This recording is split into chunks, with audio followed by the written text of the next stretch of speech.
예, 시청자 여러분, 주말 어떻게 보내셨습니까? 이번 주말도 굉장히 일들이 많았습니다. 일단은 이재명 대통령이 이해운 전 의원의 이 기획예산처 장관 지명을 철회했습니다.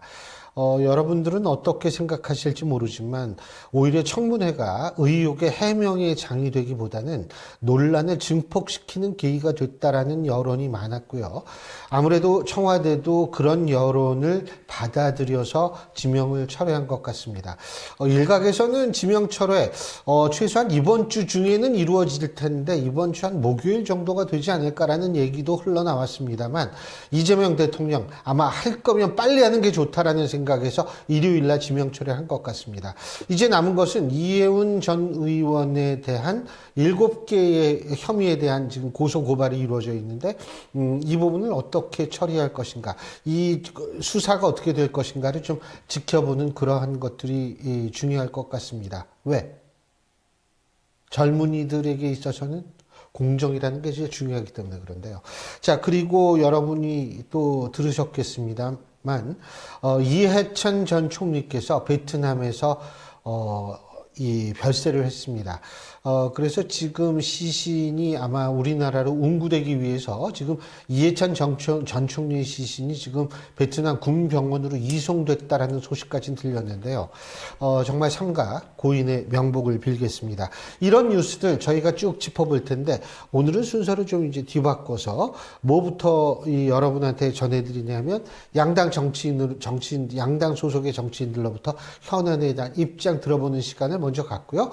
그 이후에 김성태 전 원내대표와 대표 만나보는 그런 순서로 오늘 진행하겠습니다. 지금 스튜디오에 두 분 나와 계신데요. 한 분씩 소개해드리죠. 먼저 더불어민주당 이동학 전 최고위원 나와 계십니다. 안녕하십니까? 안녕하세요. 예, 그리고 국민의힘 이준우 미디어 대변인이십니다. 어서 오십시오. 네, 반갑습니다. 이준우 대변인입니다. 예, 이게 여러분 이 소개 순서가 뭐냐면 여를 먼저 야를 소개합니다. 네. 바뀌면은 이제 또 바뀔 수가 있어요. 근데 바뀌려면 좀 시간이 있을 것 같고 한참 있어야 될 것 같고 그래서 이런 식으로 소개해드려요. 사실 전 나이 순으로 소개해드리는 게 제일 편하거든요. 근데 이건 어쩔 수 없습니다. 정당 소속이기 때문에. 자, 이거부터 해보죠.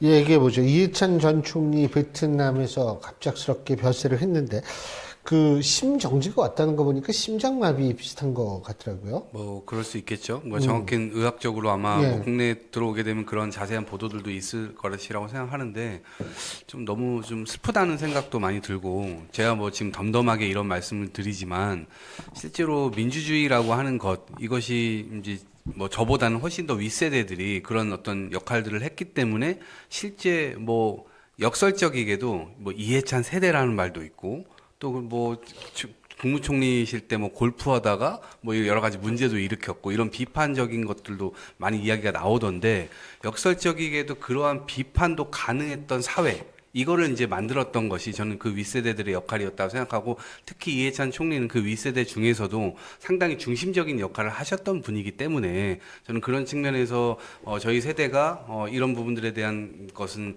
상당히 귀감을 좀 삼아야 된다 이렇게 생각을 하고요. 좀 많이 아쉬워요. 많이 아쉽기도 하고 조금 더 큰 어른으로서 역할을 해주실 수 있었을 텐데 이제 뭐 신체적인 어떤 한계가 와서 이제 이렇게 되셨다는 생각이 좀 드니까 건강을 좀 안 좋으셨죠. 그리고 이제 앞으로도 뭐 적어도 이제 국가 전체적으로도 그렇지만 적어도 민주진보 진영에서는 상당히 뭐 킹메이커라고 할 정도로 많은 대통령들을 뒤에서 만들어내시고 또 그 것들을 이제 할 때 뭔가 문제가 생겼을 때 조율도 해주시고 뭐 뭔가 사회의 큰 어르신을 잃었다라는 느낌이 들어서 조금 허전하다라는 생각을 앞으로 좀 하게 되지 않을까 싶습니다. 지금 민주당 쪽에서는 좀 정쟁을 요 기간 동안만이라도 삼가하자 이런 얘기를 하는 것 같은데. 지금 정청래 당대표 입장에서는 뭐 사실 이제 애도 기간이기도 하지만 사실 또 정치적으로 현실 정치적으로 개선을 또 안 할 수 없을 겁니다. 지금 정청래 당대표가 조국 혁신당에 대해서 합당을 이제 제안을 한 상태고 그것 때문에 당의 분란이 굉장히 많이 일어났거든요. 지금 최고위원 3명이 어제 동시에 기자회견을 하면서 굉장히 큰 압박을 했고요. 또 원래 오늘은 민주당에 있는 여러 의원들이 모여서 단체로 집단 성명을 내기로 했었는데 이해찬 전 총리에 대한 이제 애도 기간 사회장으로 아마 치러질 예정으로 알려졌는데 그것 때문에 그걸 보류하기로 했다 그러더라고요. 그러니까 이 정치인들 당 대표한테 사실 좀 호기가 될 수 있는 거죠. 뭐 냉정하게 말씀드리면은 이제 국가적으로는 뭐 슬픔의 애도 기간도 있지만 정치인 대표한테는 어쨌든 자기에게 쏟아진 비판, 비난을 피해갈 수 있는 그런 호기도 되기도 한다라는 것이 냉정하게 현실 정치의 상황이다 말씀을 드리고 어쨌든 뭐 건강상 문제는 좀 간간히 이제 여의도 좀 돌았었어요. 좀 이제 몸이 좀 가까이서 보면 몸을 좀 걸음걸이가 이상하다든가 네. 좀 팔을 좀 떤다든가 이런 게 있어가지고 있었는데 박지원 의원이 지금 우리 22대 국회에서 최고령이거든요. 그분이 82인가 3인가 이랬는데 그분도 지금 왕성하게 의정활동 하고 있잖아요. 방송도 나가시고 의정활동도 하고 있는데 지금 이제 이해찬 전 총리 같은 경우는 나이가 74인가 이렇게 알고 있거든요. 굉장히 박지원 의원보다는 상당히 나이가 젊은 편인데 너무 일찍 돌아가셔가지고 좀 안타깝다 그런 말씀드리고 건강이 일찍 좀 안 좋아지신 것 같아요. 예, 좀 그런 면이 좀 안타깝기도 합니다. 네네. 박지원 의원께서는 매일 운동을 하시거든요. 매일 운동을 하셔가지고 제가 볼 때는 상당히 그 건강은 진짜 건강하신 것 같은데 지금 화면에서 보고 계시지만 지금 옆에서 좀 부축을 받아야만 사실은 좀 걷는 그런 상태를 오래 저걸 유지가 됐는데 어쨌든 저도 굉장히 깜짝 놀랐어요. 이게 사회장으로 아마 그걸 치르는 모양인데 김근태 고문께서도 사회장이었고 그리고 이희호 여사의 장례도 사회장이었었다 그러더라고요. 이희호 여사, 김대중 전 대통령의 영부인 되시는 분이죠. 사회장으로 한다라는 것들 그러니까 사회장으로 하면은 이게 국가장이면은 이게 뭐 좀 적어지만 사회장은 그거보다 좀 한 단계 그렇죠. 예. 미친 거죠? 네, 그러니까 행안부 장관이 그런 것들을 좀 판단해서 뭐 진행을 좀 해볼 수가 있는데 처음에 국가장 이야기가 나오다가 아무래도 대한민국이 굉장히 엄혹했던 시절에 독재에 대해서 투쟁을 했고 그리고 민주주의를 열어낸 데 있어서의 어떤 산 증인 같은 그런 역할을 또 하셨고 또 국가적으로는 총리도 하셨고 장관도 하셨기 때문에 처음에 국가장으로 하자 뭐 이런 이야기들이 좀 있었던 것 같은데 그럼에도 불구하고 이제 사회장으로 해서 실제로 이제 5일 동안 좀 애도 기간을 갖고 고인을 기리는 시간을 아마 내일부터 내일 아마 이제 그 시신이 운구가 되면 내일부터 아마 장례 절차가 이제 진행이 될 것 같아요. 그러면 요번 주 내내 아마 그런 일들이 좀 진행될 것 같은데 그래도 사회적으로도 좀 저는 기릴 것은 좀 기리고 앞으로 후세대들이 또 어떻게 좀 고인의 뜻을 좀 이어나가야 될지 그런 부분들도 아마 정당 차원에서도 그렇고 상당히 많은 곳들에서 그런 논의가 좀 있을 것이라고 좀 생각을 합니다. 자, 어쨌든 삼가 고인의 명복을 빌겠고요. 민주당하고 조국혁신당 합당할 것 같으세요? 합당될 것 같으세요? 저는 쉽지 않을 거라고 봅니다. 지금 정진의 당대표가 던지긴 했는데 그거를 현실적으로 희망이세요? 아니면 진짜? 아니 진짜 잘 안 될 것 같아요. 왜냐면 본인은 그렇게 생각하지만 일단 동료 의원들하고 당원들이 그걸 공감을 해야 되는데 지금 아주 저항이 아주 세지 않습니까? 최고위원들 3명 기자회견을 하면서 그런 얘기까지 나왔었어요. 결국 그 얘기가 안 나왔는데 뭐라고 얘기하냐면 최고위원들 3명 다 사퇴하는 거 아니야? 라는 얘기까지 나왔었는데 그 얘기는 안 나왔습니다. 안 나왔지만 어쨌든 간에 최고위원들이 정신의 당대표의 지도 체제를 흔들기 위해서 일괄 사퇴할 수 있다라는 얘기까지 나오고 있을 정도로 아주 엄숙한 상황인 거고요. 또 이제 더민주 혁신이죠. 이제 민주당 내에 있는 가장 큰 이제 이재명 친명 개파를 할 수 있는데 거기서도 공식적으로 반대 의견을 냈고요. 또 뭐 민주당 또 아까 지금 잠깐 말씀드렸지만 민주당 내에서 원내 의원들끼리 다시 모여서 집단 성명 내는 것도 지금 추진하고 있고 또 노조 사무처가 있는데 사무처 노조에서도 자기들 단톡방에서 이거를 한번 의견을 나눴다 그러더라고요. 90%가 이거 합당 반대한다. 왜냐하면 정당법상에 이게 당 사무처 직원이 이제 이런 그 제한이 돼 있거든요. 그럼 합당하게 되면 그 사람들이 들어옴으로 인해 가지고 누군가 나와야 된단 말이에요. 그러니까 조기에 명예퇴직해야 되는 사람도 생길 수 있는 거고 또 승진이 또 이제 제때 못하는 이제 그런 문제가 있을 수 있는 거고 이런 거기 때문에 지금 사무처 직원도 그렇고 원내에서도 그렇고 또 최고의 지도부도 그렇고 정청래 당 대표의 그 선택에 대해서 지지하는 세력은 딱 한 명. 김어준 씨밖에 없는 것 같다. 그런데 이걸 과연 뚫고 해결해 나갈 수 있을까? 그리고 조국 혁신당에서도 화답을 하기는 커녕 뭐라고 하냐면 그쪽에서 먼저 입장이 정리되면 그때 우리 답을 하겠다면서 아예 논의를 안 해요. 그런 입장이기 때문에 이게 만만치 않다. 해결해야 될 과제가 너무 많아 보입니다. 조국 혁신당 입장에서는 뭐 제가 볼 때 논의를 지금 할 필요는 없을 것 같아요. 왜냐면 뭐 두 팔 벌려서 이제 모두를 다 끌어안아 주겠다라고 민주당 모든 구성원들이 다 그렇게 얘기를 하면 우리도 한번 생각해 볼게요라고 마지못해 하면서 또 끌려오는 척을 할 텐데 더군다나 지금 약자기 때문에 내부에서 결혼하자라고 얘기를 했는데 나는 이 결혼 반대야. 왜 지금 해야 돼? 막 이러면서 내부에 논란이 생겼잖아요. 그러니까 이게 정리가 되지 않은 채로 본인들이 그래 우리 결혼하자라고 얘기를 하면 멋쩍어지는 상황이 생길 수도 있어요. 그렇기 때문에 조국혁신당의 반응은 전 당연한 것 같고 다만 이제 이 두 가지가 크게 문제가 되는데 일단 첫 번째로 지금 당대표께서 약간 이거를 비공개로 본인 스스로의 어떤 약간 결단으로 이제 이거를 지금 진행을 하는 것에 있어서 절차적 과정이 조금 뭐 좀 미흡했다라는 이제 평가들을 받고 있는 것이고 그 과정에서 최고위원들조차도 이제 모를 정도로 그렇기 때문에 나름대로 최고위원들이 이것들에 대해서 왜 이렇게 진행하냐라고 문제 제기할 만한 어떤 이 소지를 좀 남기지 않았나 싶은 거고요. 이제 두 번째가 이제 사실 전 더 큰 문제라고 보는데 화학적 결합이 가능할 것인가? 그리고 왜 시기적으로 지금이지? 왜냐면 지방선거에 나설 이해관계자들이 상당히 많거든요. 그럼 지금까지 이 당대표께서 얘기했듯이 경선으로 무조건 한다. 근데 그것에 대한 룰은 이미 작년부터 다 모든 것들이 다 준비가 되어 있었고 8월 말까지 거의 당원들 본인이 이제 이 나가려고 하는 선수들은 당원들까지 다 모집해가지고 8월 말까지 그 당에다가 다 집어넣어가지고 지금 당원 작업들을 다 해놨단 말이에요. 그럼 조국혁신당에서 출마하려고 하는 사람이 있을 경우 이 사람들은 누구의 룰을 따르게 할 것인가?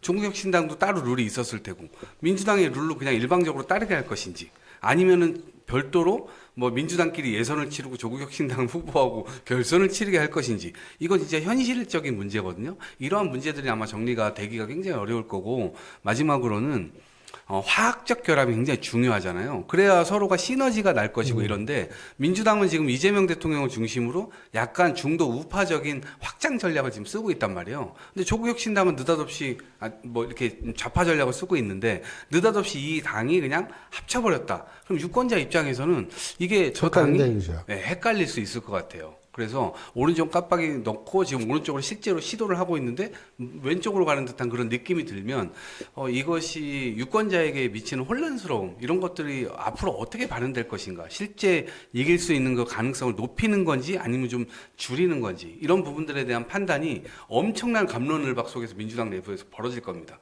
그래서 이런 것들을 과정을 제대로 관리하지 못하면 오히려 분란이 훨씬 더 가속화될 것이기 때문에 그런 부분들에 대한 이 과정 관리 굉장히 중요하겠죠. 민주당이 이제 보통 호남 기반이라고 얘기하잖아요. 근데 호남 지난번에 21대 총선에서 호남 정당 득표를 보면요. 전남, 전북, 광주 전부 다 조국 혁신당이 이겼습니다. 광주에서는 민주당보다 9%포인트 앞섰고요. 전북, 전남도 5%포인트 정도 앞서는 정도 지지율을 보였었거든요. 요새는 근데 그 정도는 아니에요. 요새는 아니죠. 예. 요새는 그게 아닌데. 그 성비위 사건의 그렇죠. 제대로 접근하는 부분에서 그렇죠. 그 호남 표가 많이 날아간 거예요. 그렇죠. 그런 이제 보통 평가를 많이 받고 있는데 어쨌든 그런 상황이기 때문에 민주당에서 지금 이번 지방선거 나오시는 분들은 조국 혁신당 합치되게 굉장히 좀 신경 쓰일 거예요. 왜냐하면 자기는 이번 지방선거에 목숨을 걸고 자기 재산과 에너지를 쏟아가지고 선거운동을 지금 하면서 바닥을 다지고 있을 거란 말이에요.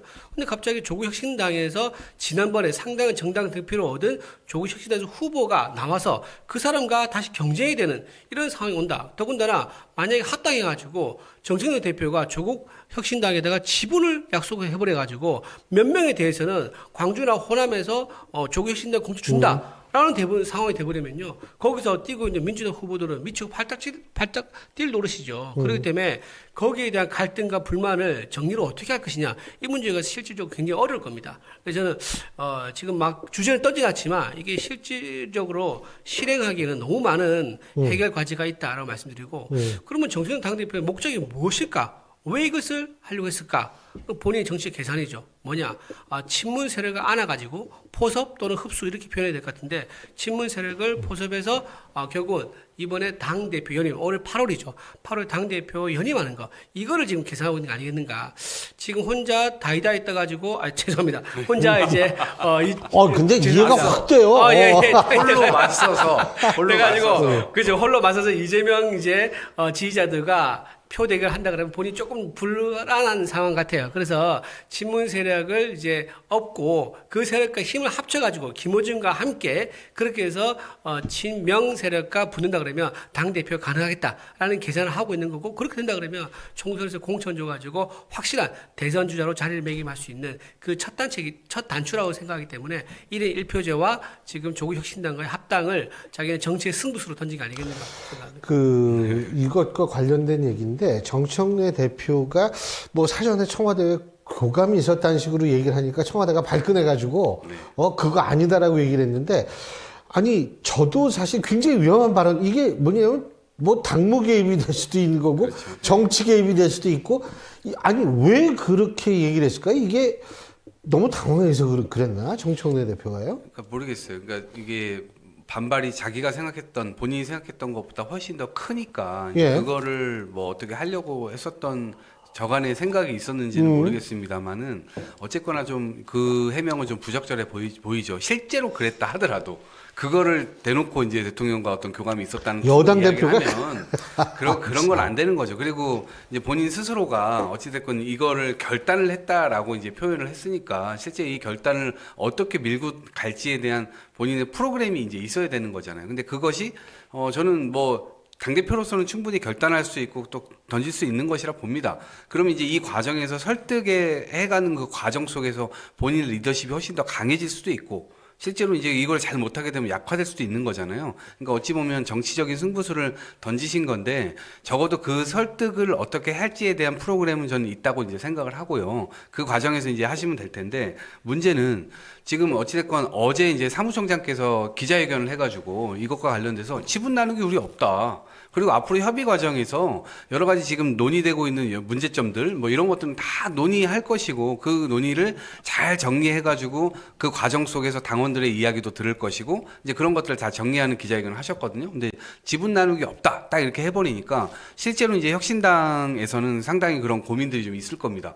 왜냐하면 어쨌든 작은 당이 큰 정당이랑 합쳐질 때는 본인들이 화학적 결합이 굉장히 어렵다는 것도 알고 있을 겁니다. 그리고 그러면은 적어도 지분이 9대1 혹은 8대2 뭐 최소한 어쨌든 지금 준비하고 있는 사람들의 어떤 활로가 열려야 될 텐데 그것이 다 막혀버리게 되는 상황이라면 도대체 왜 합치지? 그럼 오히려 조국 대표의 이 미래를 위해서 나머지 분들이 다 희생을 해야 되는 건가? 이런 물음이 있을 거예요. 그러면 이제 그거는 바톤은 조국혁신당으로 또 넘어갈 수도 있습니다. 그 안에서의 분란이 또 해결이 돼야 됩니다. 그래서 이것은 제가 볼 때 어제 조승래 사무총장께서 2달 정도의 과정을 가지고 3월 달까지 길게 보고 이걸 진행한다라고 얘기를 했는데 이 과정 자체가 좀 굉장히 지난할 가능성이 있다. 그래서 이 설득할 수 있는 이 뭐 모멘텀을 좀 잘 만들지 않으면 실제로 이번 이 선거를 앞두고 이 합당하는 것은 대단히 어려울 수도 있다 이런 생각이 좀 듭니다. 사실 제가 이렇게 좀 어떤 생각이 드냐면 요새는 그 굉장히 상물학적 용어가 정치판에 많이 뭐 DNA를 지키겠다. 이게 좀 있으면 줄기세포가 나올 것 같아요. 예. 우리는 네네. 줄기세포를 가지고 있다. 이렇게 나올 것 같은데 조국 대표가 DNA를 지키겠다라고 얘기를 한다라는 거 이건 사실 양보할 생각이 없다라는 얘기거든요. 그렇죠. 예. 예. 그리고 지금 또 민주당에서 아까 방금 말한 것처럼 지분 이제 나눠줄 생각이 없다라고 얘기를 한 데다가 조국 혁신당이 DNA도 우리가 받을 의향이 없다. 뭐 이렇게 사실 봐야 되는 거 아니겠습니까? 지분 나눠줄 의향이 없다는 것은. 그러면 조국 혁신당 입장에서는 갈 이유가 아무것도 없는 거죠. 가서 아니, 더군다나 그 조국 혁신당 의원 12명이 전부 네. 비례대표잖아요. 그걸 비례대표니까 지역구가 없잖아요. 그럼 그러니까- 이 사람들도 지역구 어디 생각을 할 텐데. 그러니까 그게 문제예요. 뭐냐면 지금 민주당에도 비례대표가 있어요. 예. 그분들도 다 소망이 뭐냐면 비례대표 다는 순간부터 걱정하는 게 어디 당협위원장을 다들 받고 싶어 한단 말이에요. 예. 그분들의 당협위원장 정리가 잘 안 되는데 예. 12명이나 더 당협위원장 자리를 챙겨줘야 되는 그런 상황이 온다 그러면 민주당 내에서 조국혁신당이라는 이제 제대로 환영할 수 있겠느냐, 그리고 제대로 일할 수 있겠느냐라는 문제가 생길 수밖에 없는 거죠. 그리고 조국혁신당은 이번 기회에 만약에 합당된다면 무조건 이제 당협위원장 자리를 맡아서 그걸 발판으로 해서 그 다음 총선을 노리려고 할 거란 말입니다. 그렇게 해서 조국 당 대표와 함께 본인들 자기 이제 친문 세력들을 파일에 키우려고 하는 것이 목적인데 당협위원장 못 받으면요 한 번만 국회의원 국끝입니다.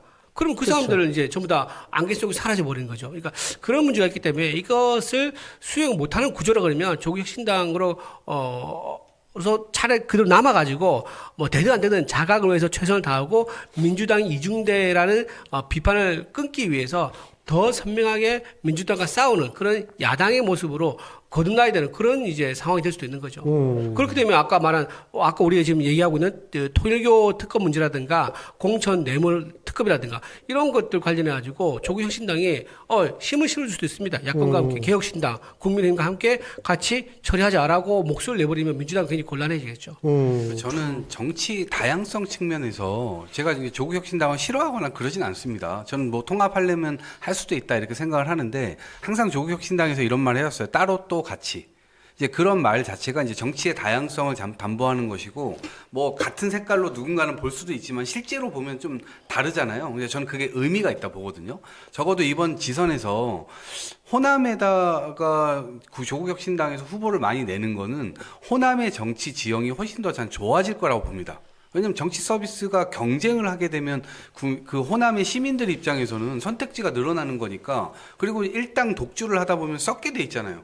호남이든 영남이든 마찬가지의 문제를 갖고 있습니다. 근데 조국혁신당의 출연으로 민주당 정치인들도 더 준비하게 되고 비리 같은 거 이런 거 이제 감시에 눈이 많아지니까 좀 덜 저지르게 되고 이런 것들이 있어요. 그러니까 시민들 입장에서는 충분히 정치가 훨씬 더 좋아진다. 정치 서비스가 눈치 볼 상대들이 있으니까 더 열심히 한다. 이런 게 이제 있을 텐데 만약에 이걸 지금 지선 앞두고 합당을 해버리게 되면 또다시 일당 독주로 그냥 가게 되는 거죠. 전 지방선거에서는 지방의회의 다양성을 훨씬 더 보장해주는 측면이 훨씬 더 호남 시민들에게 좋을 거라 보거든요. 한 가지 제가 궁금한 게, 사실 이번에 이해운 전 의원, 물론 이재명 대통령이, 이 지명 철회했습니다만, 핵심은 공정, 이게 굉장히 공정의 의심이 들 수 있는 의혹들이 지금 제기되고 있는 거 아니에요? 네. 부동산 관련 의혹이나 아니면 입시 관련 의혹, 이런 것들이 다 공정에 관한 문제거든요, 사실은. 자, 그런데 조국 대표가 사실 감옥에 갔다가 지금 이제 이 사면 복권이 됐지만, 사면 복권이라는 건 죄를 없애는 것은 아니거든요. 죄의 집행을 중지하고 너의 권리를 회복시켜 준다는 거지. 네가 이제 죄가 없어라는 뜻은 아니잖아요. 근데 조국 대표가 결국 감옥까지 간 것도 공정에 관한 문제였었단 말이에요. 그럼 지금 이해운 전 의원에 관한 공정의 문제가 나와 있는 상태에서 조국 혁신당과 합당을 한다? 이러면 이게 또 공정 이슈가 불거지는 것 아니냐라는 얘기를 하는 분들도 있더라고요. 뭐 국민의힘에서는 공격의 빌미가 될 수는 있겠죠. 근데 네. 이제 조국 대표의 경우는 법적 책임을 다 받았고 본인 스스로가 아무 잘못이 없다. 이렇게 얘기를 하지 않습니다. 그건 자녀 맞아요. 문제나 자기가 잘못했던 것에 대해서 국민들께 여전히 송구스럽고 사과합니다. 그럴 때마다 얘가 옛날에 사과하지 않았느냐 이러한 투로 대하지 않습니다. 이 사안에 대해서 네. 국민의힘은 뭐 꼭 개헌이나 이제 이런 거에 한번 이렇게 옛날에 반격을 사과했는데 왜 또 하시면서 사과하라고 하냐 이런 얘기가 이런 네, 태도를 좋아요. 보이지 않습니다. 네. 그렇기 때문에 본인 스스로가 겸손하게 겸허하게 국민들 앞에서 또 사과하고 할 때마다 계속 그렇게 사과를 하면서 본인 이미 처벌까지 받았고 그러니까 정치적으로 이제 그 부분이 활용되어질 수는 있겠으나 실제로 이제 그 부분을 결국 본인 스스로가 넘어서지 못하면 다음 길로 갈 수도 없는 겁니다. 그러니까 그 문제는 조국혁신당으로 남아 있어도 여전히 이제 그 문제는 남아 있게 되는 것이고, 그렇다 손 치더라도 이제 민주당 내부에서는 어찌됐건 확장이 가능하고 훨씬 더 많은 표를 얻고 안정적으로 이재명 정권의 뭐 성공을 위해서 우리가 힘을 합친다라고 하는 어떤 대승적인 관점에서의 표를 훨씬 더 받을 수 있다면 이 길을 가야 된다 봅니다. 그런데 저는 지금 지방선거를 앞두고 하는 것이 과연 얼마만큼 의미가 있겠는가, 효과가 있겠는가. 그러니까 오히려 총선 때는 양대 정당이 세게 붙는 상황이기 때문에 실제로 이제 의석 하나가 뭔가 이 혁신당 의원이 나옴으로 인해서 총선 의석을 빼앗기거나 어부지리를 국민의힘에 만들어주거나 이제 이렇게 되면 위기감이 있으니까 그때는 합치자라고 하는 의미가 훨씬 더 클 테고, 대통령 선거로 가면 더 커질 겁니다. 근데 이제 지방선거의 경우는 저는 굳이 그럴 필요가 없는 거 아닌가라는 생각에서 저는 시기적으로 왜 지금인가라는 거에 대한 의문이 있고, 당대표께서 어쨌든 당원들의 의사를 물어보자라고 하니까 저처럼 시기적으로, 아니 모든 걸 다 뭐 찬성은 하는데 시기적으로 왜 지금이냐라고 하는 사람이 있고, 아예 반대하는 사람도 있고 또 찬성하는 사람도 있을 거예요. 이제 이런 것들이 이제 갑론을박되면서 그 과정에서 정리될 거라 보는데, 저는 뭐 내년 정도나 총선 앞두거나 그럴 때 하는 게 오히려 맞지 않을까라는 생각이 듭니다. 그럼 이제 조국 전 대표께서 뭐 자기 자신이 사과를 잘했고 뭐 내가 사과했는데 또 사과를 만약 그러면 안 했다고 이제 우호적으로 말씀하시더라고요. 근데 제대로 사과 안 했다라고 아직 보는 분도 아직도 많이 있습니다. 왜냐하면 그때 약속했던 거 제대로 안 지켰어요. 운동화 관련돼 가지고는 사회 환원하겠다고 했지 않습니까? 근데 아직까지 사회 환원 안 했습니다. 계속 자기 가족들이 다 쥐고 있죠. 그리고 조민 씨 같은 경우도 서울대 환경대학원 다녔을 때 그 장학금 받은 거 이거 나중에 문제되니까 환원하겠다 얘기했는데 반납하겠다 얘기했는데 반납 안 했어요. 근데 특히 조민 씨 같은 경우 지금 자기가 사업까지 해가지고 상당한 돈을 벌고 있는 걸 알고 있거든요. 쿠팡에까지 이제 제품을 올려가지고 상당한 이제 비즈니스를 하고 있는 걸 알고 있는데 훨씬 더 많은 돈을 벌고 있음에도 불구하고 그 장학금 얼마 안 됩니다. 몇백만 원, 한 800만 원 정도 되는데 그 아직까지 반납 안 하고 있는데 이게 진정한 사과냐라고 이제 말씀드릴 수밖에 없다고 말씀드리고요. 또 본인은 말할 때 뭐라 했습니까? 시원하게 사과는 하죠. 불철저했다라고 이렇게 두루뭉술하게 얘기하는데 이건 사과를 보기 어렵다 말씀드리고, 어쨌든 조국 이제 혁신당의 대표 조국 이제 정치인을 두고 말하면 저는 저번에 관통하는 단어는 위선이라고 생각합니다. 위선.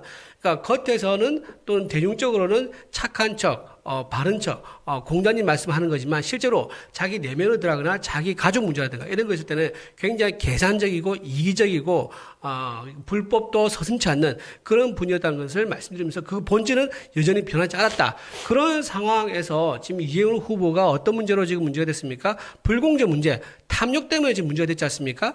그런데 다시 이제 조국 혁신당과 합치면서 이해운 후보를 상기시키는 그런 불공정한 대표 인사가 당 대표가 있는 그런 당과 합치는 게 국민들에게 좋은 시그널을 줄 수 있을까? 아까 제가 잠깐 말씀드렸지만 정청래 대표 입장에서는 급하니까 마음이 급하니까 친문 세력과 손잡아가지고 당대표 연임하는 그 계산만 하고 있는 거고요. 전체적으로 길게 본다 그러면 민주당 어떤 전체 지지율에는 딱히 좋은 영향을 주지 않을 것이다. 저는 그렇게 보입니다. 참고로 지금 그 조국 대표 일가가 소유한 그 웅동학원이요. 지금 경남교육청에서 그쪽에서 얘기하는 사회환원 이행 절차를 검증을 하고 있다라는 뉴스가 있습니다. 그러니까 뭐 진짜 어떤 방식으로 하는지 하기는 할 모양인데 그 사회환원이 어떤 의미인지는 저도 모르기 때문에 일단은 이제 그런 뉴스가 있다라는, 왜냐면 내가 지금 기억이 있거든요. 벌써 하나? 그래가지고 행동이 참 빠르구나 그런 생각을 해가지고서 제가 그랬는데, 그 또 한 가지 이제 조국 혁신당 합당 문제, 이거는 좀 지켜봐야 되겠죠. 근데 또 다른 적이 있었는 게, 이 장동혁 대표의 단식 현장에 박근혜 전 대통령이 직접 방문을 했어요. 이걸 두고서 여러 가지 의미를 막 얘기를 하더라고요. 그러니까 뭐 예를 들자면, 이제 장동혁 대표가 보수의 적통으로 인정을 받았다, 막 이런 얘기를 하는데, 어떻게 보셨어요? 저는 좀 마음이 좀 무겁더라고요. 그러니까 탄핵까지 당했고, 어찌 보면 개인적으로는 거의 유배당하다시피 한, 정치적으로 유배당하다시피 한 이제 자택에 머물고 계신 분을 국민의힘에서 활용했다라는 느낌을 좀 지울 수가 없더라고요. 그러니까 본인들이 전직 대통령이라고 해서 당사에다가 사진도 못 걸어놓는 상황이잖아요. 그런데 그런 분을 본인 당대표가 무슨 이유로 단식을 하는지도 모르고 도대체 단식을 왜 그만뒀는지도 지금 모르는 그런 상황이에요. 근데 여당에 뭐 당대표 안 온다, 원내대표 안 온다, 항상 남 탓하고, 그 다음에 정무수석 왜 안 오냐. 아니, 자기네가 이거를, 그 단식을 왜 하는지를 제대로 국민들한테 설명을 못 하고 있는데, 사람들 왜 안 오냐. 심지어는 지금 같이 당 내부적으로, 정치적으로 약간, 처단을 하려고 하는 한동훈 대표는 도대체 왜 안 오냐 온통 그랬잖아요. 그러니까 활로가 잘 없었던 모양입니다. 제가 볼 땐. 그러다 보니까 이 보수의 어떤 과거에 이제 선거에서의 어떤 공로가 있었던 본인들이 생각할 때 박근혜 전 대통령을 모시고 오면 당대표의 단식을 그만두게 할 수 있는 명분이 되지 않겠냐. 이제 이렇게 생각해가지고 모셔왔던 것 같은데 이분도 진정성이 별로 없었던 것 같아요. 4분 정도 얘기하고 이제 밥을 드세요. 이제 그만하세요. 라고 하고 떠나버리셨단 말입니다. 그러니까 이게 그냥 4분 얘기하고 갔는데 그게 어떤 울림이 있어서 그랬는지 몰라도 이제 그러면 지금부터 이제 중단하겠습니다. 더 큰 싸움을 위해서 하겠습니다. 이게 그냥 8일 만에 이렇게 돼버렸단 말이에요. 그러니까 이런 상황 자체가 제가 볼 땐 지금 활로가 별로 없는 모습을 보여주는 게 아닌가라는 생각이 들고 오히려 탄핵의 강을 건넜었는데 그리고 다리를 불살랐고 그런데 느닷없이 윤석열 탄핵의 강에 다시 빠졌는데 과거의 탄핵의 현장에 있었던 박근혜 대통령이 다리를 불살라기 때문에 넘어올 수가 없었던데 무슨 누가 뗏목을 보내줬는지 그 뗏목을 타고 다시 오게 돼서 진짜 엄청난 탄핵의 바다에 그냥 빠져버린 것이 아닌가. 근데 중간에 보시면 유승민 전 의원도 가고 사실상 장동혁 대표를 지지하지 않는 일종의 반대파라고 보여질 수 있는 그런 사람들마저도 가가지고 했던 메시지가 뭐였냐면 이 장동혁 대표를 지지한다. 윤어게인파 우리 함께 다 모여보자. 이렇게 얘기한 게 아니고 단식하지 마. 이제 그만해. 밥 먹어. 이런 얘기를 했던 거였거든요. 그러니까 밥 먹으라는 걸로 통일이 되어 있었던 건데 이게 정치적 지지로 착각 또는 오해를 지금 장동혁 진영에서 하고 있는 거예요. 윤어게인파로 이게 합당이 되겠습니까? 이게 안 되는데 이걸 자꾸 국민들에게 장동혁 중심으로 한동훈만 빼고 우리 모두가 뭉쳤다라고 잘못된 생각들을 지금 하고 있어서 제가 볼 땐 그 지점에서 앞으로 좀 문제가 생기지 않을까 생각합니다. 의미를 축소하고 왜곡하느라 참 너무 애를 많이 쓰신다라고 말씀을 드리고요.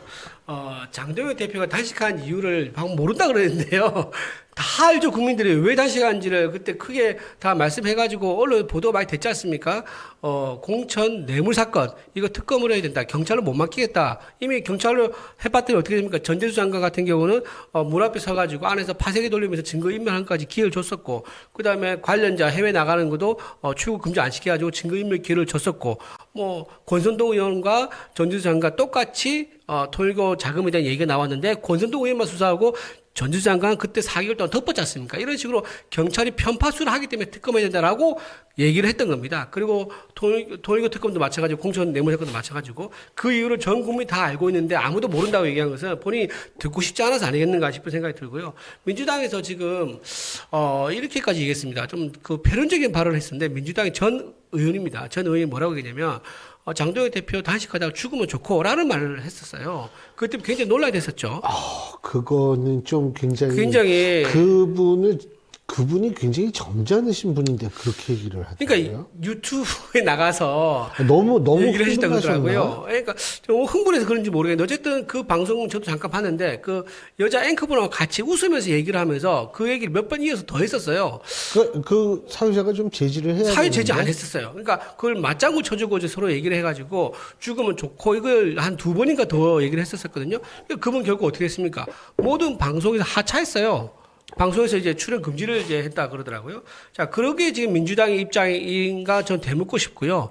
그리고 그날 장동혁 대표가 단식을 중단할 밖에 없었던 이유가 심정지가 올 수 있다는 의료진의 판단이 있었기 때문에요. 근데 지금 단식을 왜 그만뒀냐 이렇게 얘기하는데요. 정말 심정지 와가지고 그럼 누가 한 명이 돌아가시면 그걸 바라는 겁니까? 민주당에서는? 그러지는 않겠죠. 그래서 목숨이 경각에 있는 그런 상황에서는 어쩔 수 없이 단식을 중단할 밖에 없던 상황이었고 때마침 박근혜 전 대통령이 우리 국민의힘 의원들이 전부 다 단식을 중단을 요청했지만 그 뜻을 따르지 않는다.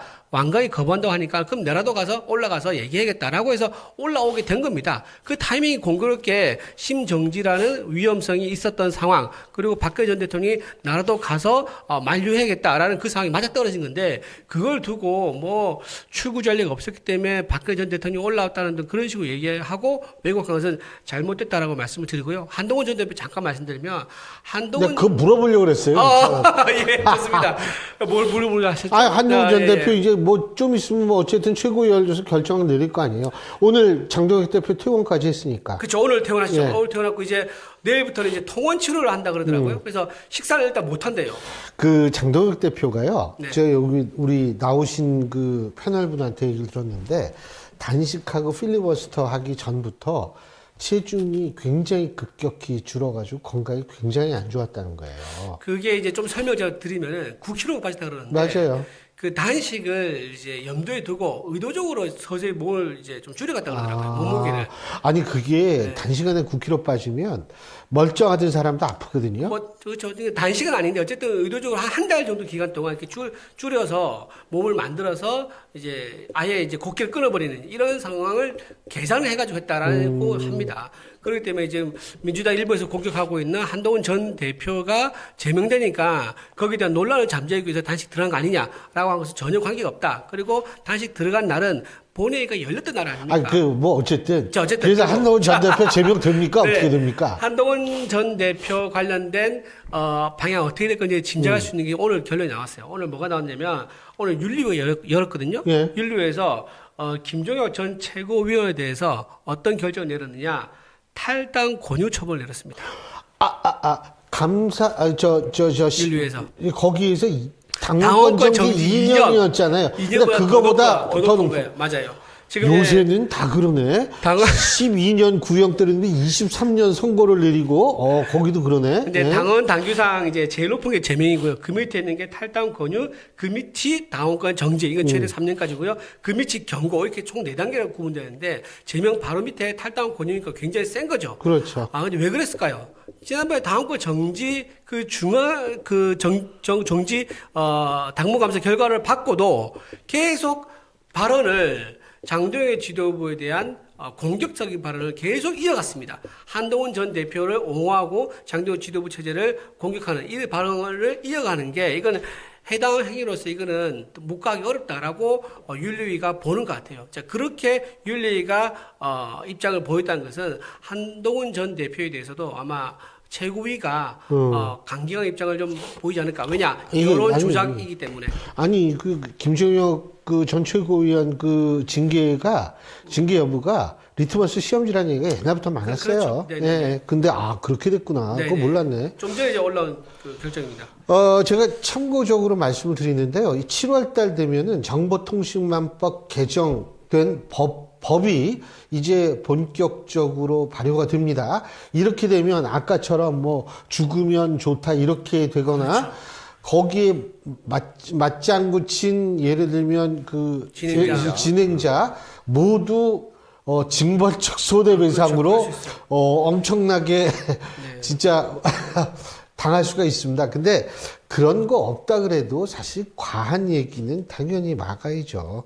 근데 한 가지만 더. 그 이해운 전 의원도 그게 굉장히 생각보다 빨랐어요. 지명 철회가.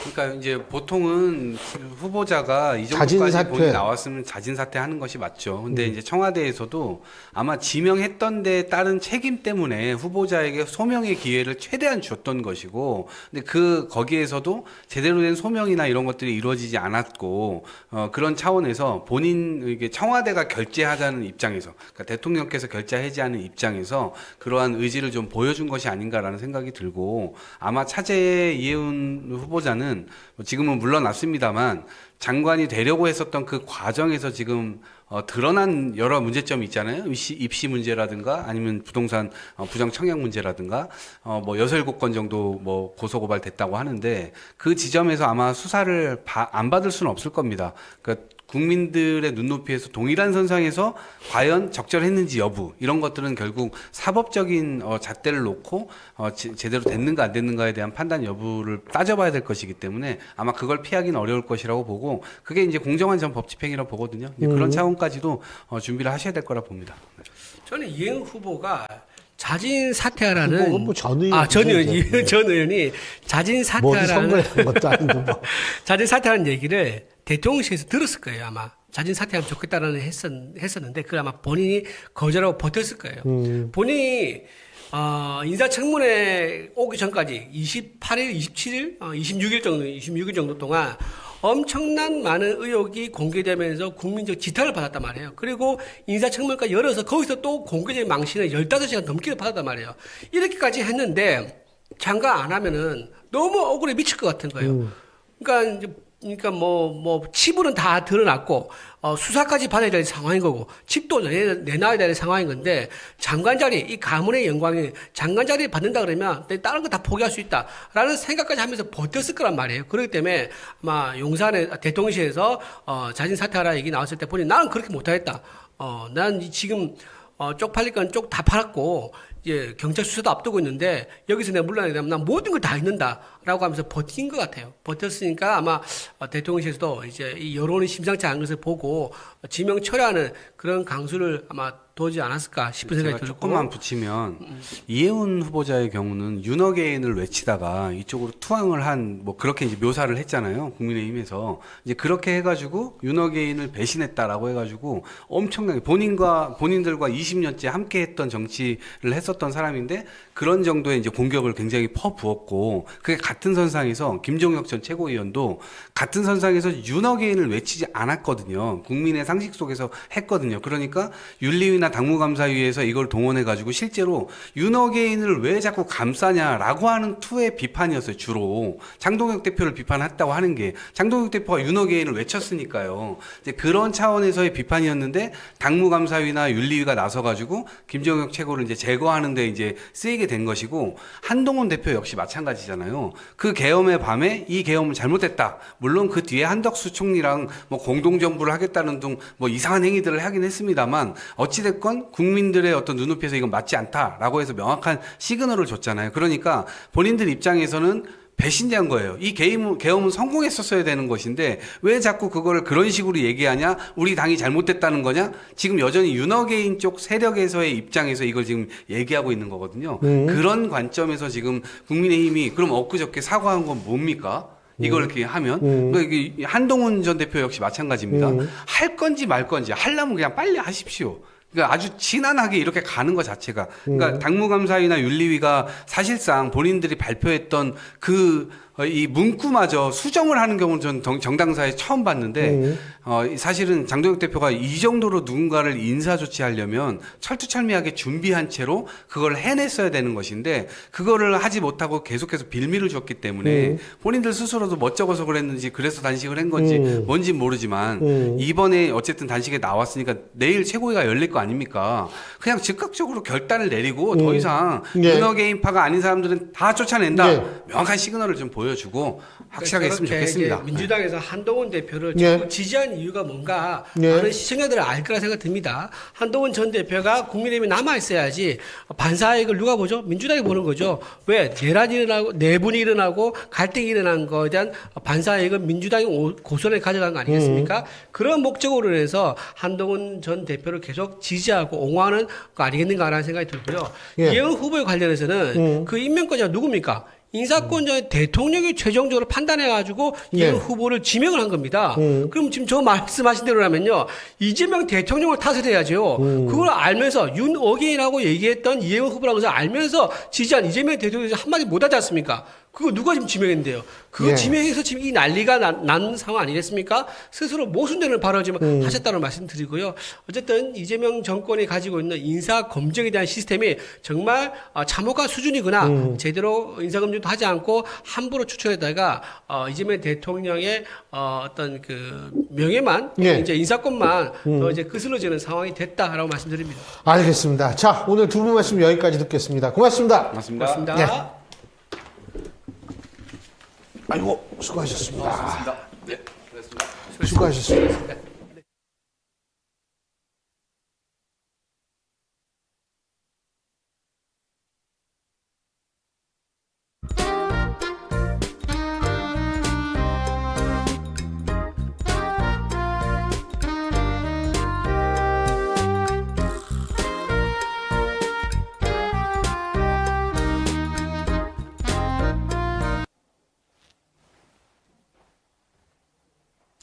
예, 앞서 예고해드린 대로 오늘 1부와 2부가 좀 바뀌었죠. 국민의힘 김성태 전 원내대표 전화 연결해서 지금 불거지고 있는 각종 현안에 대한 입장 들어보는 시간 갖겠습니다. 김 대표님 나와 계시죠? 예, 안녕하세요. 김성태입니다. 예, 안녕하십니까.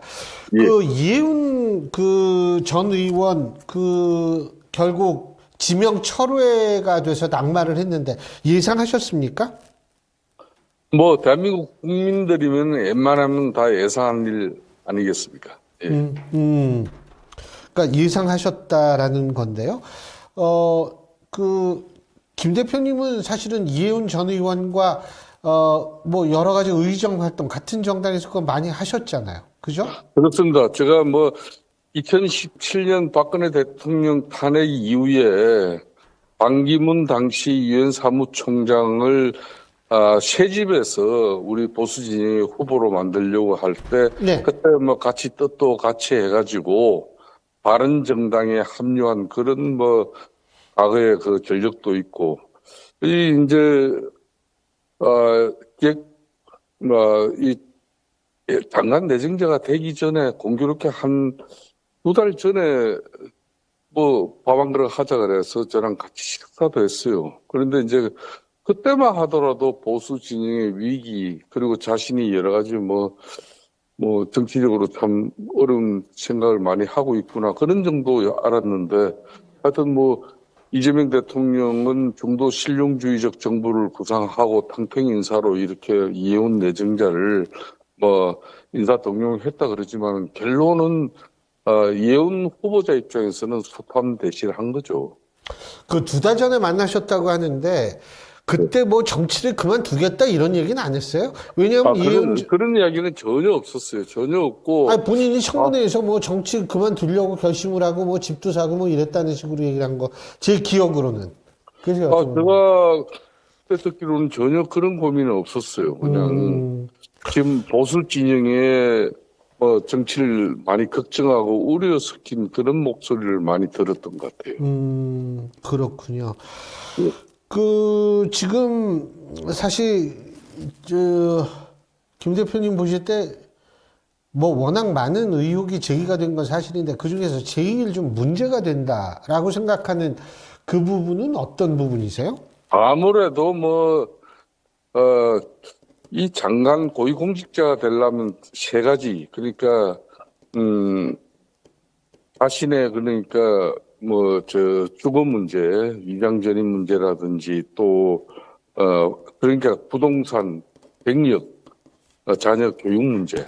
이런 3가지 걸리면 다들 낙마의 큰 근거가 되잖아요. 네. 근데 공교롭게 이해운 내정자 같은 그 3가지가 거의 다 해당이 돼버렸는데, 국민 정서 감정적으로는 제가 볼 때는 그 반포에, 그러니까 자신의 자제를 위장 미용까지 시키면서까지 그걸 이제 청약 당첨된 사실, 이 부분에 대해서 국민 정서는 제일 안 좋았던 것 같아요.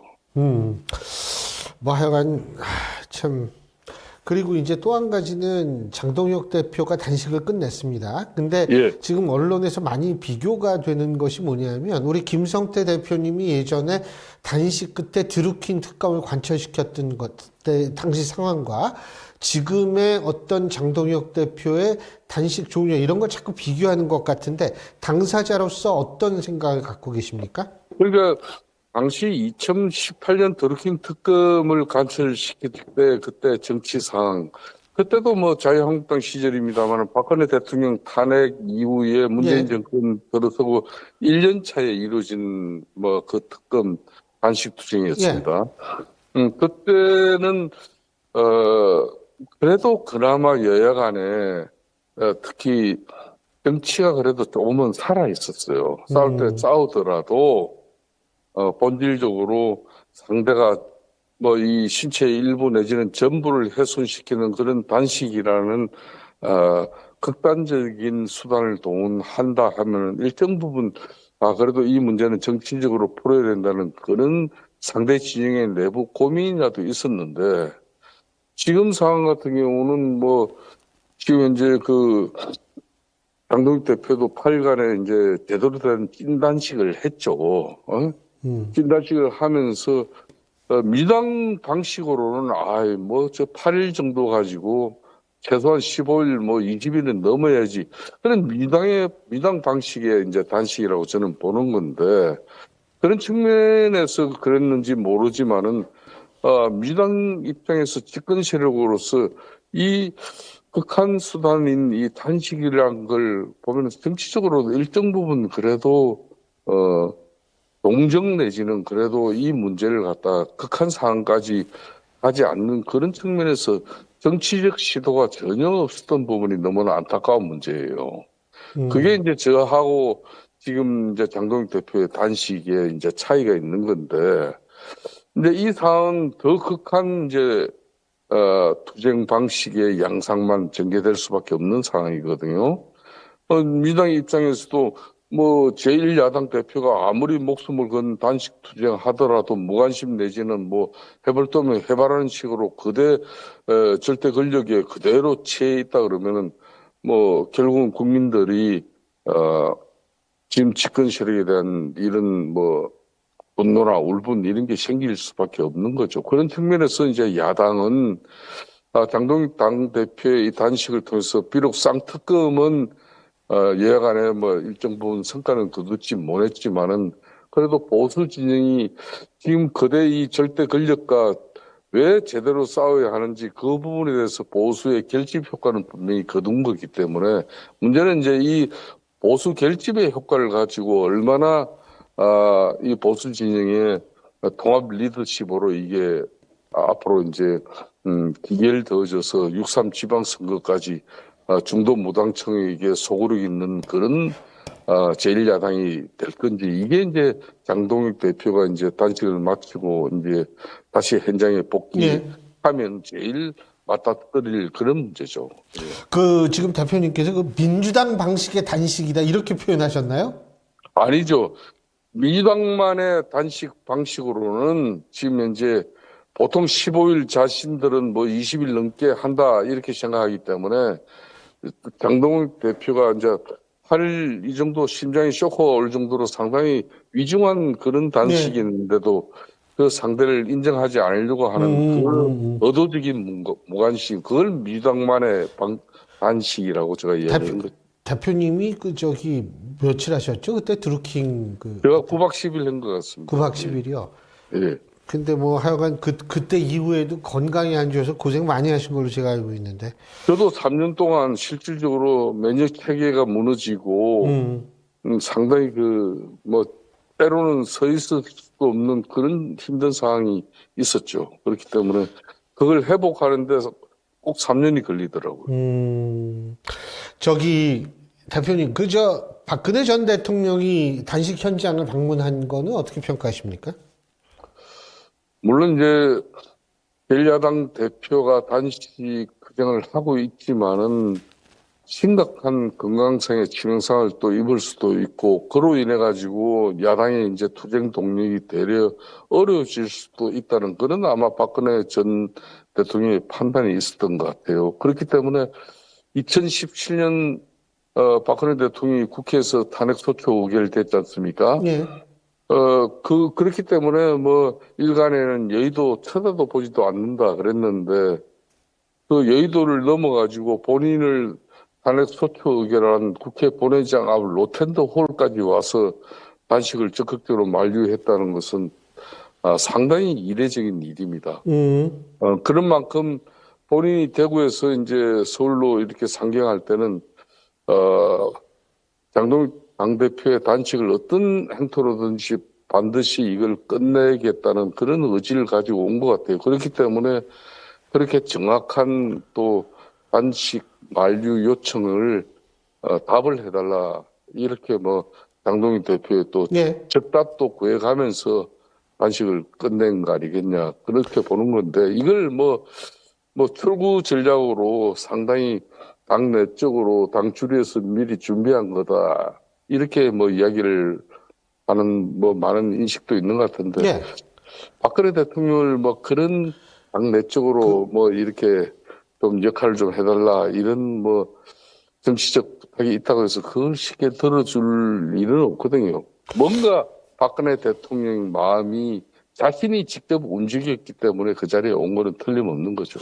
그 장동혁 대표가 박 전 대통령의 방문으로 인해서 보수의 적통을 인정받았다는 분석인데 동의하십니까? 분명히 그런 시각도 있죠. 아니, 당내 강성 지지층들 입장에서는 특히 그런 이제 인식을 확산시키고 있는 것도 틀림없는 사실입니다. 그래서 장동혁 대표가 나름대로 보수 진영의 적통을 인정받았다 이렇게 볼 수 있다는 거죠. 그게 이제 보수 진영의 적통이라는 것은 이번 단식 투쟁의 결과로서 이제 당내에 이제 뭐 다양한 지층 중에서도 제일 적극적 지층이 그런 뭐 인식을 네. 가지고 있는 부분을 가지고 결국은 정치는 결국은 성공이 이루어져야 되거든요. 그 성공이라는 각급 큰 선거에서 그러니까 성적표가 말을 하는 겁니다. 그 성적표를 이제 6.3 지방선거에서 장동혁 당대표가 어떤 성적표를 손에 쥘 것인가 이게 이제 초미의 관심사죠. 그 대표님 제가 한 가지 또 여쭤볼게. 그 지난 목요일 날 전국 지표조사라고 얘기하는 NBS라는 게 있거든요. 예. 거기에서 국민의힘 지지율이 20%가 나왔습니다. 그리고 지난 금요일 바로 다음 날이죠. 한국갤럽의 자체 정례 여론조사 1월 넷째 주 1월 4주차 여론조사를 보면 국민의힘 지지율이 22%가 나왔습니다. 그런데 오늘 발표된 에너지경제신문 의뢰로 리얼미터가 실시한 ARS 조사 결과를 보면 국민의힘 지지율이 40%를 육박합니다. 자, 그렇습니다. NBS나 한국갤럽 두 개는 전화 면접 조사고요. 리얼미터 조사는 ARS 조사입니다. 그런데 지금 국민의힘은 그 리얼미터의 ARS 조사 결과에 상당히 고무돼 있다라는 그런 소리가 들리던데 대표님 어떻게 평가하십니까? 그게 이제 여론조사 방식에서 나오는 표집 결과는 상당히 차이가 있을 수밖에 없어요. 20%포인트는 근데 아주 드문 일이죠. 예. 예. 그렇지만 이제 리얼미터를 오늘 나온 ARS의 그런 조사 결과로서는 상당히 이제 민주당 뭐 지지와 이제 따라붙는 그런 이제 수치가 나왔기 때문에 그래도 6.3 지방선거에서 희망을 이야기할 수 있는 거 아니냐 그런 부분이 있지만은 그렇지만 적극적인 이제 여론 전화 직접 심층 면접 조사를 통한 그런 내용들은 여전히 차이가 많이 나고 있죠. 그 차이가 많이 나고 있는 부분은 부분대로 분명히 인식하고 당을 특히 재작년 윤석열 전 대통령의 12.3 그 비상계엄의 오판에 대한 자정 노력으로서 당을 얼마나 변화쇄신시킬 것인가 이 부분이 더 저는 크게 앞으로 이제 6.3 선거를 앞두고 당의 예언을 확장시키는 그런 측면에서 더 중요하다고 저는 보고 있습니다. 당 차원에서는 근데 이게 사실 그 여론조사를 잘 분석을 해야지 너무 자의적으로 분석하면 좀 안 될 것 같아서 여쭤본 거예요. 그렇죠. 예. 그러니까 뭐 여론조사에 일비할 필요는 없지만은 그렇지만은 이제 여러 조사 내용이 있지만은 상당히 지금 현재도 정당 지지율에 엄청난 큰 격차를 벌리고 있는 그런 꾸준한 뭐 갤럽이라든지 MBS 그런 여론조사가 있지 않습니까? 예. 뭐 이런 부분에 대해서 우리 자신들이 절체절명의 위기감을 가지고 당을 변화쇄신시키면서 또 당의 큰 통합의 그런 리더십을 만들어내는 게 무엇보다 중요하죠. 민주당하고 조국혁신은 어떻게 합할 거라고 보세요? 결국은 합해질 거라고 저는 보고 있습니다. 그렇지만은 이번에 정청래 지금 민주당 대표 입장에서는 저 전격적인 제안은 상당히 정략적이고 전략적인 측면이 커요. 예를 들면요? 예, 예행적으로는 뭐 6.3 지방선거 승리를 위해서 원팀이 되자는 이야기를 했지 않습니까? 네. 또 한편으로는 다음 총선에서 또다시 나눠져 가지고 선거를 칠 수 없다. 그러니까 다음 총선에서 자신들이 또 압도적인 승리를 이끌어내기 위해서는 지금부터 이제 통합의 길로 가야 된다. 이게 이제 정청래 당대표의 독단이란 말입니다. 그런데 이게 지금 이제 이재명 대통령을 비롯한 당의 흔히 말하는 그 친명 인사들은 앞으로 다가올 6.3 지방선거를 이거는 이재명 대통령의 국정 운영 1년에 대한 어떤 평가로서 이재명 대통령 중심으로 지방선거에서도 압승을 거두는 성과를 만들어내야 되는데, 그러니까 정청래 당대표 입장에서는 이거 이제 정계 개편의 일환 아니겠습니까? 예? 정계 개편. 그러니까 조국 혁신당 조국 대표하고는 이해관계가 서로 맞아 떨어진 거고, 그런 측면에서 향후 이제 당권을 더욱더 공무히 하겠다는 분명히 정치적 목적을 가지고 있기 때문에 이 부분에 대해서 이제 앞으로 청와대 이재명 대통령이 앞으로 당정 관계를 어떻게 유지할 것인가, 이런 부분이 이제 상당히 관전 포인트가 되어 있는 건 틀림없죠. 그러니까 결국은 당권을 공고하기 위한 목적에 합당이다, 이렇게 보시는 거예요? 저는 그렇게 봅니다. 예. 그리고 결국 이렇게 되다 보면 친명, 이재명 대통령과 민주당의 갈등은 더 커질 수 있다, 이렇게 보시는 거군요? 저는 이 당정 관계가 집권 세력은 이 당청 간의 갈등으로 보통 기결되거든요. 우리 진영에도 이 두 번이 다 이제 이 당청 간의 갈등으로, 예? 결국은 대통령직을 또 버려야 하는 그런 참담함을 두 번씩이나 맞이했지 않습니까? 이게 이제 집권 세력으로서 당정 관계가 원만치 못하면은 당내적인 갈등은 더욱더 크게 이제 표출될 것이고, 예. 그게 이제 분열의 양상으로 이어지면서 상당히 국민적 공감이나 뭐 그런 호감도를 이제 상실케 되는 그런 당정 관계가 되는 거죠. 선거에 있어서 가지고 그 부분은 대단히 중요한 부분. 그래서 이제 당청 갈등으로 이번 그 정권도 당청 갈등으로 결국은 귀결될 것이다, 이렇게 보시는 거군요. 저는 그렇게 봅니다. 왜냐하면은 6.3 지방선거를 앞두고 이제 공천의 주도권을 지금 정청래 당대표가 확실하게 건립을 가지겠다는 거 아니겠습니까? 예. 그렇지만은 제가 아까 이야기했듯이 이재명 대통령 분명히 집권 1년도 안 돼서 뭐 1년 차죠. 1년 차에 치르는 이 선거를 당이 물론 주도하는 것은 맞지만은 그 주인공이 정청래 당 대표의 간판 가지고 집권당이 심판을 받겠다? 이거는 쉽게 동의가 되지 않을 겁니다.